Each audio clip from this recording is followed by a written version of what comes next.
trying to discredit no one's death or nothing like that, but I just, something just doesn't sit well with me. And when you hear some of these things that have happened and the spin on it, it's just like...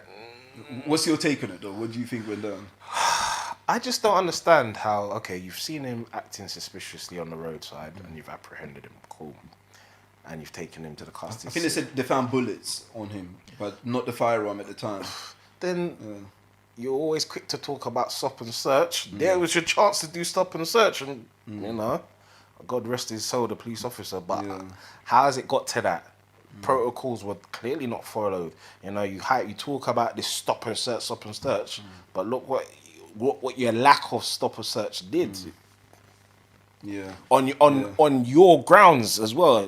Let's because that's an important thing to factor. This was not on the roadside. This was on your grounds, and then the guys managed. No, I'm not buying it. I'm not buying it. It's interesting because what I always do is whenever like something like that happens, I look at both sides of the political spectrum and see what everyone is saying. So like the more right side of it was saying that because of the fear of searching ethnics now, and with the protest that's going on and the discrimination, that the police officers didn't follow full protocol.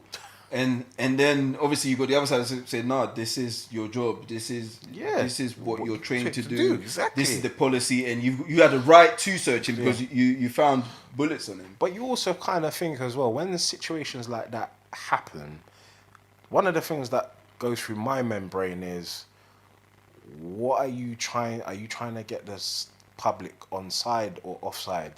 And I think situations like that sometimes are kind of engineered to get the public on side. We know that there's a big mistrust of the Metropolitan Police in this city.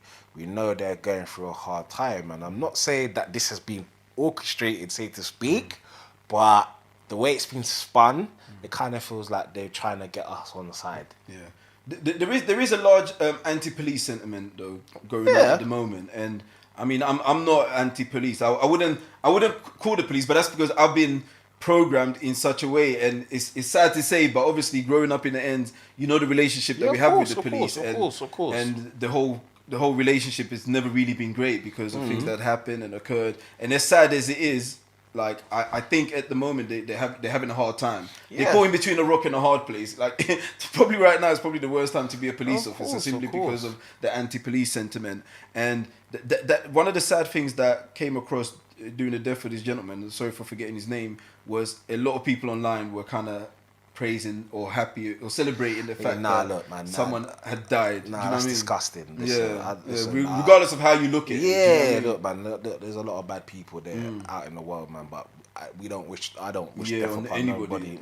Definitely. And that's something that I'm constantly pushing. I'm like, look, at the end of the day, yes, there are bad cops, but most of the time, a lot of these cops will also give their life for you. Man. Do you know what I mean? Listen, in most instances, they would. There's always going to be good cop, bad cop, man. But at the end of the day, that's someone's partner. That's someone's dad or brother that's just been trying to do his job and has been slain for it. And that's what I'm saying. When things like that happen, they kind of put things in perspective.